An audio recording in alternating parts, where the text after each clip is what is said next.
ये क्रांति की ऐसी वेदी बन गए कि इनके अंदर से निकलने वाली हर आग परतंत्रता की समस्त बेड़ियों को राख करने में सक्षम है। स्वतंत्रता की अग्नि जल रही है। भारत मां दासता की बेड़ियों में जकड़ी हुई है। तुम आ गए हो, कमान संभाल लो और इस दासता की बेड़ियों को तोड़ दो। इस स्वतंत्र युद्ध में भाग लेने के लिए सन्नद्ध हो जाओ, आगे बढ़ो। भविष्य तुम्हारा इंतजार कर रहा है। कि हमारे अपने पूर्वजों की अस्थियां विदेशों में हैं, हम लाए नहीं। हम मुगलों का, अंग्रेजों का गुणगान करने में ही अपने जीवन को धन्य मान रहे हैं।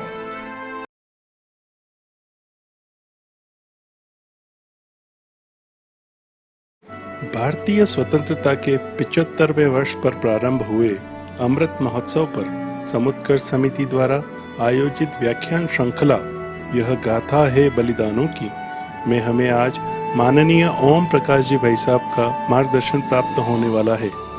आदरणीय ओम जी भाई साहब हम सभी के सुपरिचित हैं।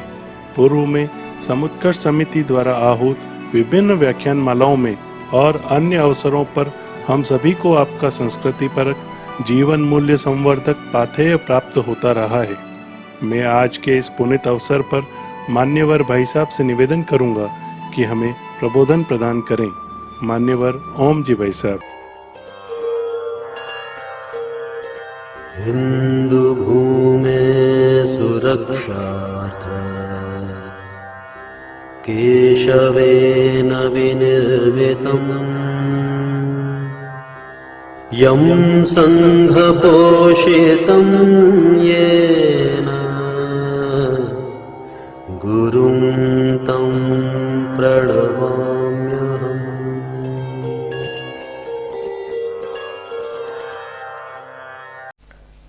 नमस्कार। समुत्कर्ष व्याख्यान श्रृंखला ये गाथा है बलिदानों की। मैं आप सब लोगों का हार्दिक स्वागत। एक सुयोग है, आज 7 नवंबर है। पिछला हफ्ता हमारे देश के लिए अत्यंत ही महत्वपूर्ण रहा। दीपोत्सव, 5 दिवसीय दीपोत्सव धूमधाम से आप सब लोगों ने मनाया होगा। उसकी आप सब लोगों को बहुत बहुत शुभकामनाएं। आप सब लोगों की मनोकामनाएं भगवान पूर्ण करे, सदा स्वस्थ प्रसन्न रखे और वास्तव में हम न केवल श्रोता बनकर के रह जाएं, अपितु कर्ता बनकर इस देश के लिए, धर्म के लिए, समाज के लिए अपने जीवन को लगाएं, परमार्थ का मार्ग अपनाएं। यही शुभकामना मैं आप सब लोगों के लिए करता हूं। आज एक ऐसे अनाम क्रांतिकारी के बारे में मैं आपके सामने चर्चा करने जा रहा हूं, जिसका नाम हमने पिछली बार लिया था। श्यामजी कृष्ण वर्मा। ये न केवल क्रांति बीज थे, अपितु क्रांति का वट वृक्ष बनकर के अपनी छांव तले हजारों हजार क्रांतिकारियों का निर्माण करने की एक अनूठी परंपरा का निर्वहन करने वाले व्यक्ति थे। अगर कहा जाए तो उस कालखंड के ये बड़े विद्वत, प्रभावकारी, क्रांतिकारी, क्रांति दृष्टा और भारतवर्ष के अंदर क्रांतिकारी गतिविधियों को संबल प्रदान करने वाले व्यक्ति थे। ये बहुत ही अनूठा व्यक्तित्व है, जिनके बारे में हम सब लोग बहुत कम सुनते आए हैं या जानते आए हैं। थोड़ा सा इनके जीवन पर हम दृष्टिपात करें। गुजरात, उसका कच्छ जिला और मांडवी गांव, वहां एक सामान्य परिवार करशन जी, करशन जी। कृष्ण का अपभ्रंश हो गया गुजराती में, इसलिए करशन हो गया। अपनी पत्नी गोमती बाई और अपनी मां के साथ रहते थे। यह कालखंड है 1857 की क्रांति जब भारतवर्ष में हो रही थी उस समय का। करसन जी कोई बहुत ज्यादा जानते नहीं थे। क्रांतिकारी लोग आंदोलन करते थे, गोलियां चलाते थे, अंग्रेजों की खिलाफत करते थे, तो इनको लगता था कुछ सिरफिरे लोग हैं, ये ऐसा क्यों कर रहे हैं। सती चोरा कांड बनारस का जब हुआ तो हमारे देश भर के लोगों ने जश्न मनाया, क्योंकि ये जो कर्नल नील था जिसने नरसंहार कर दिया था क्रांतिकारियों का, आम निर्दोष जनता का, उसका एक प्रकार से बदला लिया गया। इनका एक मित्र था हिम्मत, वो इनको कह रहा था, आज मेरा दिल बहुत खुश हो गया है, हमारे क्रांतिकारियों ने इन अंग्रेजों को सबक सिखाया है कि हमारे अंदर कितनी ताकत है। हम कोई स्वतंत्रता की भीख नहीं मांगते, हम संघर्ष करके, युद्ध करके हमारे अपने अधिकार जो तुमने तलवार के बूते पर छीन लिए थे, हम भी तुम्हें तलवार के बूते पर घायल करके वापस प्राप्त कर लेंगे। करशन जी सादे था, सीधे साधे, इनको इतना कुछ समझ में आता नहीं था। चर्चा चलती थी उस समय के परिवेश में, उस समय के परिवेश में इतनी ताकत थी कि हर व्यक्ति के मन को वो संस्पर्श कर पाती थी। एक दिन करसन जी ने हिम्मत जी को कहा, हिम्मत भाई मैं कल छुट्टी पर रहूंगा। क्यों? अरे तुम्हारी भाभी जो है ना, बच्चा होने वाला है। अच्छा अच्छा, बहुत ही अच्छा। हिम्मत जी ने कहा, एक काम मेरा करना तुम, जब तुम्हारे घर में बच्चा जन्म ले, बाहर आए, तब तुम उनके कान में जाकर के धीरे से बोलना, हे बेटा स्वतंत्रता की अग्नि जल रही है, भारत मां दासता की बेड़ियों में जकड़ी हुई है, तुम आ गए हो, कमान संभाल लो और इस दासता की बेड़ियों को तोड़ दो, इस स्वतंत्र युद्ध में भाग लेने के लिए सन्नद्ध हो जाओ, आगे बढ़ो, भविष्य तुम्हारा इंतजार कर रहा है। ऐसी बात तुम उनके कान में कहना। करसन जी को कुछ समझ में नहीं आया, इससे क्या होगा? कुछ नहीं, तुम कहना तो सही। दूसरे दिन करसन जी आए नहीं, पत्नी को पीड़ा होने लगी, वो दाई माई के घर जाने लगे तो दाई माई रास्ते में मिल गई। वो हिम्मत भाई हमारे घर आया था, कह के गया है मैं आपके घर ही आ रही हूं। वैद्य के घर की ओर गए तो उसको भी यही जवाब मिला, हिम्मत भाई आके गया है। हिम्मत भाई कौन है भाई? ये ऐसे कैसे कर रहा है? ये मेरी मदद क्यों कर रहा है? हिम्मत भाई ने, इस देश के अंदर ऐसे परमार्थी लोगों की बड़ी लंबी श्रृंखला है, जो लोक कल्याण के लिए, जो लोक हित के लिए अपने जीवन को लगाते हैं, लोगों को प्रेरणा देते हैं, लोगों को सहयोग करते हैं, लोगों के जीवन में तन मन धन से काम आते हैं। ऐसे लोगों के कारण से ही आज हमारी भारतवर्ष की संस्कारों की अखंड परंपरा चली आ रही है।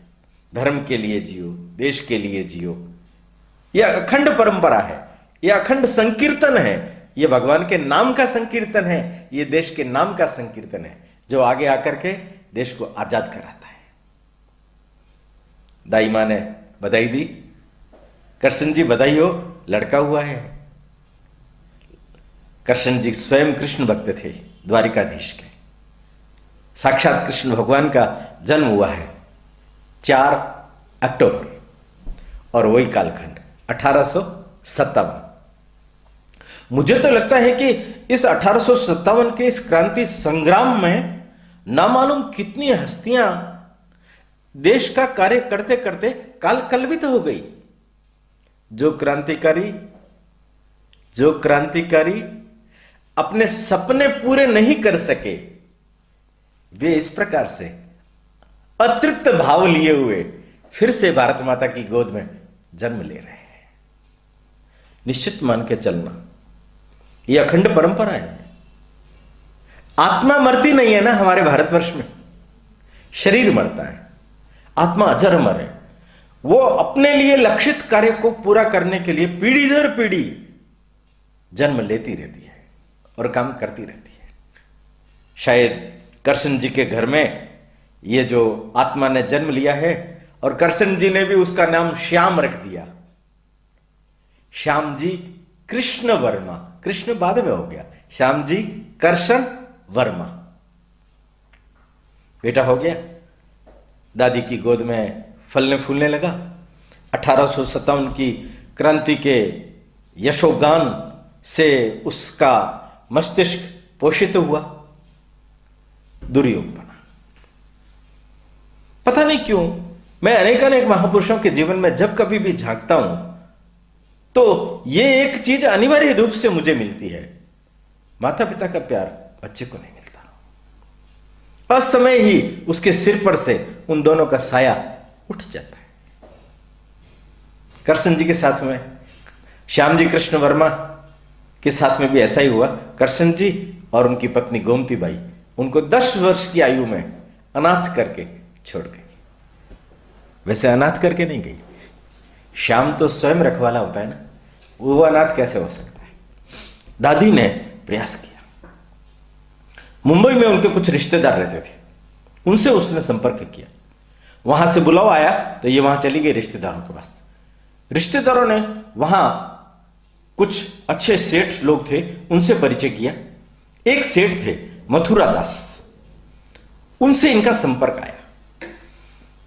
मथुरा दास ने इस 10 वर्ष के बालक को देखा, परखा, बहुत प्रभावित हुए।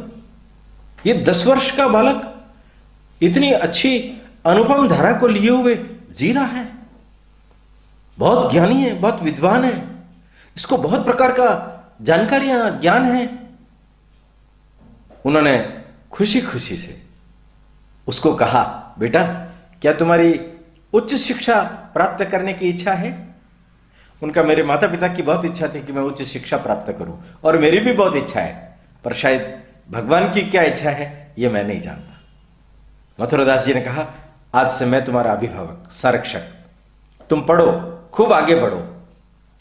उस बालक ने विंस्टन कॉलेज में एडमिशन लिया और वहां अपनी पढ़ाई जारी रखते हुए अपनी विद्वता के झंडे गाड़ दिए।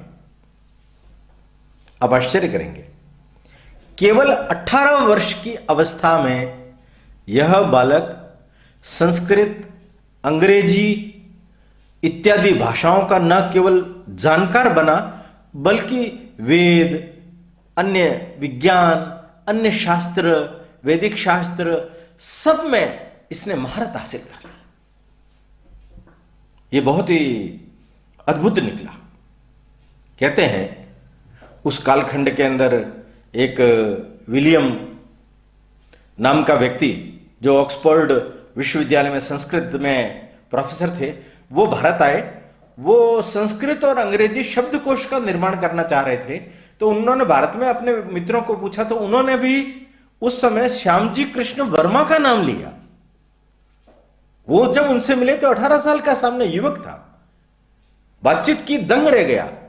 उसने उनके सामने प्रस्ताव भी रखा, पर इसने विनम्रता से क्षमा याचना करते हुए उसको कहा कि मैं अभी नहीं कर पाऊंगा, अभी मेरी परिस्थितियां ऐसी नहीं है, मैं फिर कभी आपके साथ मिलकर के इस काम को पूरा करूंगा। और आपके मन में यह संस्कृत के प्रति इतना अगाध स्नेह देख करके इस वैश्विक सद्भाव की मैं प्रशंसा करता हूं। मैं भी चाहता हूं पूरे विश्व भर में एक सद्भावना का वातावरण बने और हम लोग मिलकर के मानवता के हित में काम करें। योग देखिए, 18 वर्ष की उम्र, सन 1975। इनके साथ में एक बड़ी विशेष घटना घटती है। मथुरा दास जी के एक मित्र हैं सेठ छबील दास, उनका लड़का रामदास भी इनका क्लास फेलो, सहपाठी, दोनों अच्छे मित्र हैं। उनकी एक बेटी है भानुमति, तो वो उसकी विवाह को लेकर के चिंतित थे। मथुरा दास जी को उन्होंने कहा कोई लड़का बताइए ना, तो उन्होंने कहा मेरे ध्यान में एक लड़का है, पर उसमें एक त्रुटि है। क्या त्रुटि है? कि वो बहुत गरीब है। कि गरीबी कोई त्रुटि थोड़ी होती है, उसकी अगर योग्यता है तो जरूर हम उससे मिलकर के प्रसन्न होंगे और उसके साथ भानुमति का विवाह करेंगे। उन्होंने कहा पहले मैं उनसे बात करूंगा। वो है श्यामजी कृष्ण वर्मा, आपके बेटे रामदास का भी मित्र है। इन्होंने श्यामजी कृष्ण वर्मा से बातचीत की, मथुरादास जी ने। तो श्यामजी कृष्ण वर्मा ने बहुत ही विनम्रता से उनको कहा, आपका मेरे ऊपर हक है, आपका मेरे ऊपर हक है। उनका नहीं बेटा, मेरा हक नहीं है, मैं तुम्हें सहयोग कर रहा हूं, इसका मतलब मेरा यह अधिकार नहीं हो जाता कि मैं मेरी इच्छाओं की पूर्ति के लिए तुम्हें अपना माध्यम बनाऊं। श्यामजी कृष्ण वर्मा ने उत्तर क्या दिया? उनका नदियां परमार्थ करती है, नभ परमार्थ करता है, पेड़ परमार्थ करते हैं, पर कभी अपने किए हुए उपकार का बदला नहीं मांगते। अगर मांगेंगे तो वो कृतज्ञ कहलाते हैं, वो कृतज्ञ आज तक नहीं हुए हैं। क्या उनसे प्रेरणा लेकर के हम लोग कृतज्ञ नहीं हो सकते? आपका जो मेरे ऊपर ऋण है, अगर मैं उसका अंश भी पूरा कर पाऊं तो ये मेरे जीवन में बहुत बड़ी बात होगी। आप आज्ञा दीजिए, आप जो कहेंगे वो मैं करूंगा। फिर उन्होंने वो प्रस्ताव रखा। तो उन्होंने कहा कि मैं शादी तो कर सकता हूं, पर मेरी एक शर्त है। क्या? कि वो सेठ है, उनके पास अपार धन संपदा है, पर मैं दहेज नहीं लूंगा। वो चकित रह गए। छबीलदास जी के सामने प्रस्ताव रखा, वो भी आश्चर्यचकित हुए। उनका ऐसा कैसे होगा? उनका ऐसा ही होगा, अगर ऐसा हो सकता है तो विवाह हो सकता है। स्वीकार्य हुआ दोनों पक्षों को। श्यामजी कृष्ण वर्मा का सेठ छबीलदास की लड़की भानुमति जी के साथ विवाह हो गया। वो भी बहुत पतिपरायण, संस्कारित, शिक्षित, उनके विचारों से प्रभावित लड़की थी। दोनों का दाम्पत्य जीवन सुखमय बढ़ने लगा। इन्होंने, पति पत्नी ने विचार किया कि पढ़ाई तो यहां की तो पूरी हो गई है, उच्च शिक्षा के लिए तो बाहर जाना पड़ेगा, उसके लिए अपने पास पैसा नहीं है, क्या करें? पत्नी का इसमें कौन सी बड़ी बात है, अपन पिताजी से बात करते हैं। उनका नहीं नहीं, पिताजी से लेकर नहीं, हां अगर वो ऋण दे मुझे, मैं उस ऋण को चुकाऊंगा तो मैं जा सकता हूं। छबीलदास जी के सामने जब ये प्रस्ताव रखा, उन्होंने मना कर दिया कि ऋण क्या देना, तुम्हारा ही पैसा है, बेटी का ही पैसा है, ले जाओ तुम। ये नहीं माने। अंततोगत्वा उनको अपने सिद्धांतों से इनके सिद्धांतों पर समझौता करना पड़ा, ऋण दिया गया। ये 1879 लंदन चले गए, विलियम्स से मिले। उन्होंने बिलावल कॉलेज, ऑक्सफोर्ड विश्वविद्यालय के, उसमें इनका एडमिशन करा दिया। उन्होंने बीए किया, वकालत की पढ़ाई पूरी की, और वहां पर रहते हुए इन्होंने अपनी विद्वता के झंडे गाड़ दिए। लंदन में एक एम्पायर क्लब था। एम्पायर क्लब ने इनकी विद्वता देख करके इनको मानद सदस्यता दी। वहां बड़े बड़े लोग, लंदन के जानी मानी हस्तियां आती थी, उनसे इनका सहज ही परिचय हो गया, जो आगे जाकर के इनके कार्य में सहायक होगा। 85 में पढ़ाई पूरी करने के बाद वापस भारत लौट आए। अब कुछ काम किया जाए, कुछ कारोबार किया जाए, तो इन्होंने रतलाम में 700 रुपए मासिक वेतन पर दीवान, रियासत के दीवान के रूप में कार्य प्रारंभ किया। 3 साल तक इन्होंने बहुत अच्छा काम किया, उन्हें अच्छा धन भी मिला। इन्होंने अपना ऋण भी उतार दिया, 50,000 रुपए की बचत भी कर ली। उसको लेकर के ये अजमेर आ गए। 88 में अजमेर आए, 88 से 92 तक अजमेर में रहे और उन्होंने अपनी वकालत को चलाया। उस समय के नामी गिरामी वकीलों में इनका नाम आता था। वकालत बहुत अच्छी चलने लगी, ये उनका गोल्डन टाइम था, बहुत पैसा भी इनके पास में आने लगा। और योग से अजमेर में इन्होंने कपास के 3 कारखाने खोले। उस व्यापार में भी इनको बहुत लाभ हुआ। 92 में उदयपुर के दीवान के रूप में 1000 मासिक वेतन के तौर पर इन्होंने वहां नौकरी शुरू की। 3 साल वहां सफलतापूर्वक काम करने के बाद ये वापस आए अजमेर। वहां से इनको जूनागढ़ रियासत का प्रस्ताव मिला, तो ये जूनागढ़ में गए और वहां इन्होंने दीवानी का कार्य प्रारंभ किया। पर एक मैकोनॉकी करके कुटिल अंग्रेज था जो भ्रष्ट था। इन्होंने उन सब लोगों की भ्रष्टाचार की कमियों को खोल करके बड़ौदा महाराजा के समक्ष रख दिया गया। तो अंग्रेज चिढ़ गए और इनको षड्यंत्र करके फंसाया गया। करजन वायली राजपूताना का इंचार्ज था, उसने एक प्रतिनिधिमंडल भेजा, उसने इनको आरोपी ठहराया और इनको बर्खास्त कर दिया गया। महाराजा चाहते हुए भी कुछ नहीं कर पाए, दुखी हुई, वापस अजमेर आ गए, अस्वस्थ हो गए थे। तिलक जी ने इनका समर्थन किया, लोकमान्य तिलक ने केसरी में इस मुद्दे को उठाया और उन्होंने इनको हेल्प भी की। उनके प्रयासों से उदयपुर में वापस दीवानी का कार्य इनको प्राप्त हो गया, पर इनका मन इन सब कामों में नहीं रम रहा था। मन रम रहा था सांसारिक कार्य या देश। शादी हुए लगभग 20 साल पूरे होने को है, संतान भी नहीं, पति पत्नी दोनों रिक्त हैं। पर श्यामजी कृष्ण वर्मा और उनकी पत्नी, उनके मन में सांसारिक व्याह मोह असर नहीं कर सका।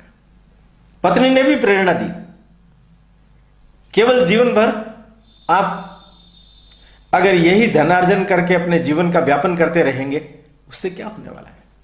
आपको याद है, आपने मेरी शादी के समय मुझे एक बात बताई थी। दयानंद सरस्वती जी के संपर्क में श्यामजी कृष्ण वर्मा 1875 में आए थे। आर्य समाज की स्थापना हुई थी, वैदिक ज्ञान इनको बहुत अधिक था और दयानंद सरस्वती जी का पत्र इनको मिला और कहा कि इस धर्म आंदोलन की धुरी तुम थाम करके आगे बढ़ो, वैदिक प्रचार प्रसार करो। उस समय उन्होंने पूरे देश भर में घूम घूम करके वेदों का प्रचार प्रसार किया, स्वामी दयानंद सरस्वती की दी हुई सारी शिक्षाओं का प्रचार प्रसार किया। और उस समय उन्होंने संकल्प किया, मेरा जो ये जीवन है इस देश के स्वतंत्र कराने के लिए लगेगा। तो आप भूल गए क्या? आपको अपना संकल्प याद नहीं है? तो भारतवर्ष में रह करके अपने उस संकल्प की मैं पूर्ति नहीं कर पा रहा हूं तो क्या हुआ? विदेश में चलते हैं, अंग्रेजों की नाक के नीचे अंग्रेजों को नाको चने चबवा देंगे। पहुंच गए 1897 लंदन चले गए। वहां पर एक कच्छ भुज की तरफ का एक व्यक्ति सरदार सिंह राणा, अच्छा धनाढ्य परिवार का था, पढ़ने के लिए आया। उनसे इनकी अच्छी मित्रता हो गई। उसने एक पारसी महिला मैडम कामा, जो स्वास्थ्य लाभ लेने के लिए लंदन आई थी परंतु बड़ी देशभक्त महिला थी, उनसे भी परिचय करा दिया। इन तीनों का त्रिगुट बन गया। विचार विमर्श होने लगा, चिंतन होने लगा, चिंतन से दिशा निकली, दिशा से कार्यक्रम निकला। चिंतन कैसा हुआ? अंग्रेजों ने शिक्षा के बहाने भारतवर्ष से अच्छे छटे हुए नवयुवकों को इंग्लैंड में बुलाया। वो ब्रिटेन में पढ़ाई कर रहे हैं और उनको अंग्रेज ऐसी शिक्षा दे रहे हैं कि वे अंग्रेज परस्त होकर के, अंग्रेज भक्त होकर के भारतवर्ष में जाकर के अंग्रेजों के लिए ही काम कर रहे हैं। इन लोगों को बदलना होगा।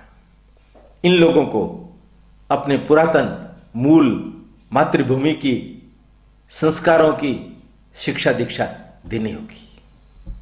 700 विद्यार्थी उस कालखंड में ब्रिटेन में पढ़ रहे थे, जिसमें से 380 तो अकेले लंदन में ही थे। उन्होंने कहा लंदन को अपनी गतिविधियों का केंद्र बनाएंगे हम, और एक बड़ा अनूठा विचार किया, एक छात्रावास खोलते हैं। नाम रखा इंडिया हाउस। 1 जुलाई 1905 इंडिया हाउस की स्थापना हो गई। छात्र रखे गए और इंग्लैंड में अन्य पढ़ने वाले छात्रों को भी वहां बुला करके साप्ताहिक गोष्ठी के माध्यम से उनको देशभक्ति के व्याख्यान, देशभक्ति की प्रचार प्रसार, उनके कर्तव्यों की भावना, क्रांतिकारी कार्यों की भावना, उनके उद्देश्यों की भावना, इससे परिचित कराया गया। काम बड़ा जबरदस्त चलने लगा। इन्होंने एक सोशियोलॉजिस्ट पत्रिका भी शुरू की, मासिक पत्रिका। उसमें भी ये लेख लिखने लगे। थोड़े ही समय के बाद अंग्रेज सरकार सख्ते में आ गई। उनको लगा ये इंडिया हाउस ना होकर के ये तो मिस्ट्री हाउस है, और ये श्यामजी कृष्ण वर्मा ना होकर के कुख्यात कृष्ण वर्मा है ये, डरने लग गए, कांपने लग गए इंडिया हाउस के नाम से। और इंडिया हाउस ने एक जबरदस्त अपना प्रभाव पैदा किया। आप देखिए, यहां एक टर्निंग पॉइंट आता है। तिलक जी का प्रशस्ति पत्र प्राप्त करके इन्होंने छात्रवृत्ति वगैरह की भी व्यवस्था की, क्योंकि सरदार सिंह राणा, मैडम कामा, ये धनाढ़ी लोग थे, इन्होंने भी पैसे की व्यवस्था वगैरह करवाई और छात्रवृत्तियां दी जाने लगी। तो जो गरीब छात्र थे वो आते थे, तो सावरकर भी उसी समय ही इनसे आकर के मिले। सावरकर की इनकी भेंट हुई, तिलक जी का पत्र इनके सामने था। ये बड़ा होनहार युवक है, इसने विदेशी वस्त्रों की होली जलाई है, इसको कॉलेज से निष्कासित कर दिया था तो भी ये डरा नहीं, और इन्होंने प्रतिज्ञा की है, मैं स्वातंत्र लक्ष्मी की प्रेरणा से भारत को दास्यता से मुक्त न होने तक अपने जीवन को इसी कार्य के लिए लगाऊंगा, होम दूंगा मैं, आहुति दूंगा मैं। बड़ा अच्छा लगा श्याम जी को। पूछा उन्होंने मजाक में, यहां उच्च शिक्षा प्राप्त करके क्या वहां जाकर के सेवादार बनोगे क्या? सावरकर ने कहा, हां सेवादार ही बनूंगा, किंतु भारत माता का। अच्छा, तो क्या अपने जीवन के अंदर इतने कष्ट, कठिनाइयां ये सहन करने की क्षमता है? उनका सर्वस्व जब अर्पण कर दिया है तो फिर चिंता किस बात की? चाहे जितनी कठिनाइयां आए, चाहे जितने कष्ट भोगने पड़े, इस भारत माता को स्वतंत्र कराने के लिए हम अपने पूरे जीवन को, जब तक रक्त की एक बूंद भी शेष है तब तक लगाएंगे, इसका ही काम करेंगे। बहुत प्रभावित हुए। सावरकर की लेखनी में दम था। श्यामजी कृष्ण वर्मा की प्रेरणा से सावरकर ने क्या काम किया? तो सावरकर ने एक पहला काम किया, मेजेनी, इटली का क्रांतिकारी, उसकी जीवनी मराठी में लिख डाली, भारत में अनुवाद होकर के प्रकाशित हुई। दूसरा, 1857 का जो स्वातंत्र्य समर हुआ, जिसको अंग्रेजों ने गदर कहा, उसके 50 वर्ष पूरे होने को थे। एक बड़ा कार्यक्रम इंग्लैंड में करने की योजना की, क्योंकि अंग्रेजों ने लक्ष्मीबाई, नाना साहब, तात्या टोपे, इनको उपहास उड़ाने के लिए छोटे छोटे नाटिकाएं मंचन करके पूरे लंदन में मखौल उड़ाया गया। तो इन्होंने 10 मई को इंडिया हाउस में एक जबरदस्त कार्यक्रम किया। सावरकर का जो उस समय में भाषण हुआ, वो इंडिया हाउस की नहीं, लंदन की दोनों दीवारों को धधका गया, एक आग लगा गया, एक पुनर्चेतना जागृत कर दी। उन क्रांतिकारियों का पुनर्स्मरण करके वास्तव में उन लोगों ने इस देश को स्वतंत्र कराने के लिए जो अपने जीवन का आहुतियां दी है, वो गदर नहीं था, वो स्वातंत्र्य समर था। बहुत प्रभावित हुई। इनके बाद में इन्होंने उनको एक और प्रेरणा दी कि 1857 के स्वतंत्रता समर में सिख रेजिमेंट ने भारत विरोधी काम किया था। कितनी अच्छी उज्जवल गुरु परंपरा है, कितने अच्छे बड़े बड़े क्रांतिकारी हुए हैं, क्या उनको फिर से जागृत नहीं किया जा सकता? सिखों का इतिहास, उसके सारे डॉक्यूमेंट्स दिए गए, वो लिखा। अजीत सिंह, अंबा प्रसाद, लाला हरदयाल, लाला लाजपत राय, पंजाब ने भी अपने पुरखों के द्वारा की गई 1857 की गलती को स्वीकार करके प्रायश्चित करने का निर्णय किया और एक वही वापस उज्जवल स्वर्णिम परंपरा को जागृत कर दिया। 1857 का स्वतंत्र समर भी 18 महीने में अंग्रेजों के अभिलेखागार से संदर्भ जुटा जुटा करके एक अकेले व्यक्ति ने 2000 पृष्ठों का एक बहुत बड़ा ग्रंथ लिखा, जिसको अंग्रेजों की नजर में आ जाने के कारण से प्रकाशन से पूर्व ही प्रतिबंधित कर दिया गया। ये क्रांतिकारियों की गीता है, ऐसा भगत सिंह ने भी बाद में बोला है। पेरिस, ये ब्रिटेन में, लंदन में इंडिया हाउस की ये गतिविधियां अंग्रेजों के माथे चढ़ गई और उनको लगा कि इसके पीछे ये क्रांति की जड़, ये क्रांति का पेड़ श्याम जी कृष्ण वर्मा है। इनको उड़ा दिया जाए। उनको उठा लेने का प्रयत्न किया गया।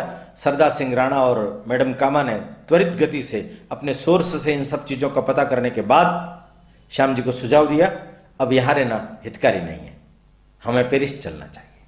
फ्रांस की राजधानी पेरिस चले गए 1907 में। पीछे इंडिया हाउस का सारा उत्तराधिकार सावरकर को दे दिया। बातचीत होती थी, पत्र व्यवहार होता था। सावरकर ने इंडिया हाउस में रहकर के जो धमाका किया, अंग्रेजों की नाक के नीचे बम फोड़ दिया। करजन वायली, एक क्रूरतम खलनायक भारतवर्ष के लिए, मदन लाल धिंगड़ा ने इंपीरियल हॉल में एक कार्यक्रम में उसको अपने दोनों पिस्तौलों से ढेर कर दिया। भागा नहीं वो। एक दूसरा अंग्रेज अधिकारी उधर लपका था, उसको भी निपटा दिया।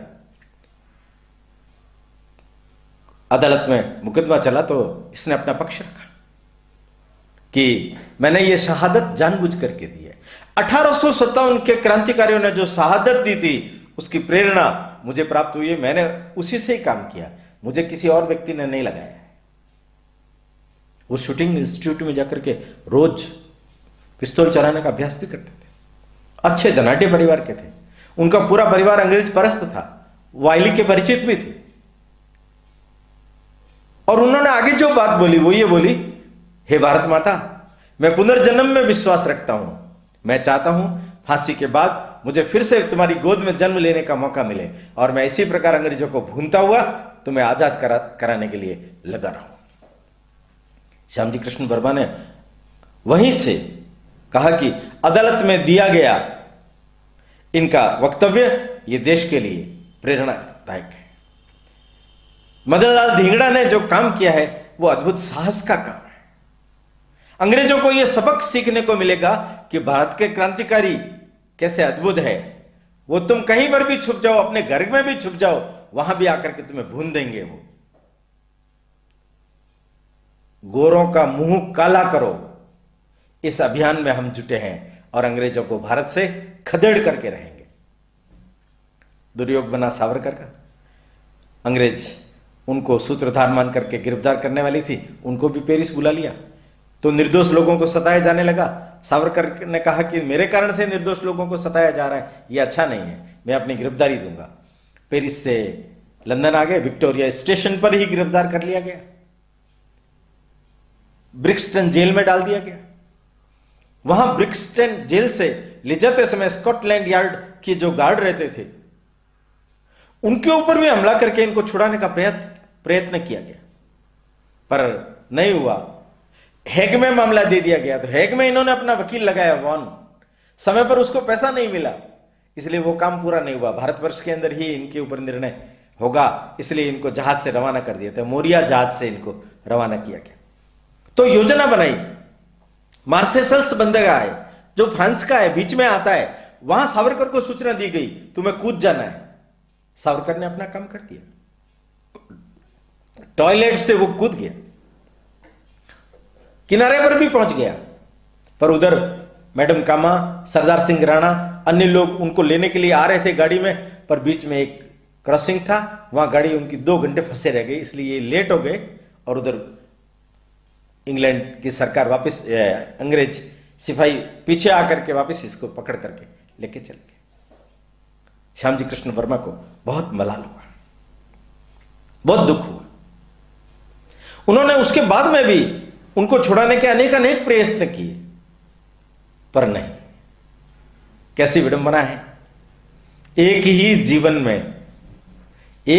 जीवन में 2 जन्म का कारावास। 1910 से 1960, उस समय 25 वर्ष का आजीवन कारावास होता था। 2 कारावास सावरकर को प्राप्त हुए। श्याम जी कृष्ण वर्मा वहां रहते हुए क्रांतिकारियों की संपूर्ण गतिविधियों पर न केवल अपनी नजर रखते थे, बल्कि उनको सब प्रकार का योगदान देने के लिए प्रयास करते थे। क्रांतिकारी साहित्यों की रचना हो, वो पूरे देश भर में वितरित हो, क्रांतिकारियों के लिए शस्त्र उपलब्ध कराए जाए उसके लिए किसी प्रकार की व्यवस्था हो, ऐसा सब काम वो बराबर कर रहे थे। पर ब्रिटिश गुप्तचर संस्था ने पेरिस में अपना ब्यूरो खोल लिया और इन पर अपनी नजर गड़ा दी और इनको गिरफ्तार करने वाले थे।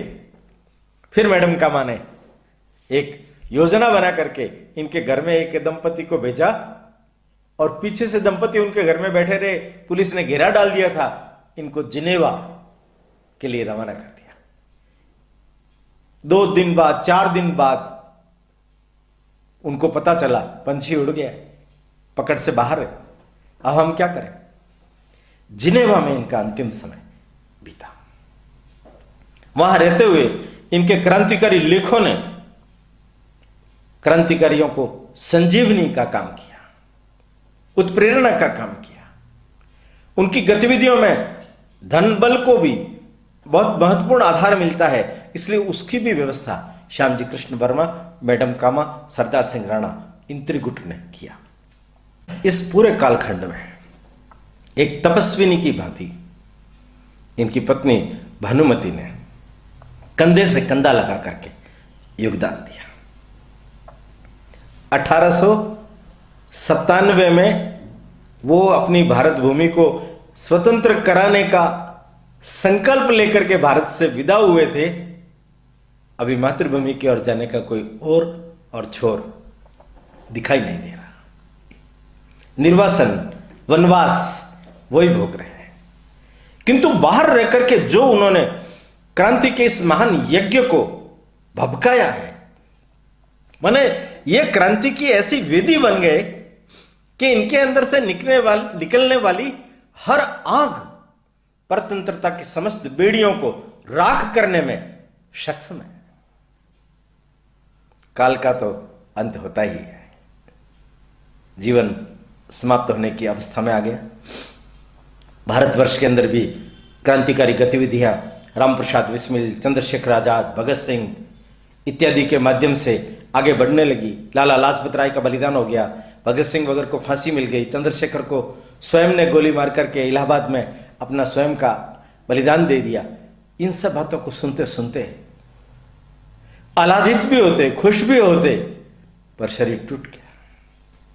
7 दशक हो गए जन्म को, अब भारत माता से मिलने का समय आ गया। 30 मार्च 1930 रात को 11 बजे जिनेवा में इनका स्वर्गवास हो गया। इनकी पत्नी ने इनकी स्मृति में एक अस्पताल बनवाया। सनबॉर्न विश्वविद्यालय में इनकी अस्थियां सुरक्षित रखी गई। उस विश्वविद्यालय को भी काफी पॉइंट्स दान दिया गया और 3 वर्ष बाद इस तपस्वी ने भी अपने प्राण त्याग दिए। पति पत्नी दोनों भारत माता के लिए उत्सर्ग हो गए। अब देखिए, भारत आजाद हो गया, भारत आजाद हो गया। मैं यहां एक प्रसंग जानबूझ करके बाद में ही कह रहा हूं। नेहरू जी उस समय में लंदन में पढ़ रहे थे, पर वो इंडिया हाउस की गतिविधियों से दूर रहे। महात्मा गांधी भी आए, 3 दिन इंडिया हाउस में ठहरे, पर बाद में उनको मालूम पड़ा ये तो उग्रवादियों का अड्डा है, क्रांतिकारियों का अड्डा है, छोड़ करके होटल में ठहर गए। 45 दिन वहां रहे। श्यामजी कृष्ण वर्मा की उनकी जो बातचीत हुई उसमें उन्होंने कहा कि ये सावरकर बहुत क्रांतिकारी व्यक्ति है, इससे दूर रहो, ये हिंसा का प्रचार प्रसार कर रहा है।